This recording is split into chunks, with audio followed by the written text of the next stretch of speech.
Hello friends, welcome back to the new video. Today video title is guys double tap to lock screen setting. How can we on and guys how to use this setting. In this video guys I am going to show you guys how can you on get double tap to lock screen guys when you will double tap so you can lock your screen without press the power button guys. So you want to on this setting so you can on it. In this video guys I will show you how to on it. So let's see. First of all open your phone setting. Then guys click on this home screen lock screen setting. Then guys click on double tap to lock. So guys we will right click here, then it will on.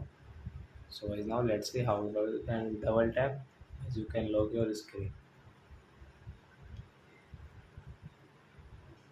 So I hope friends you have understood how to on double tap to lock screen. So that's it guys. Thanks for watching our video guys. Now we will move to next video with new topic. Before guys please go and like and subscribe my channel. Bye bye friends.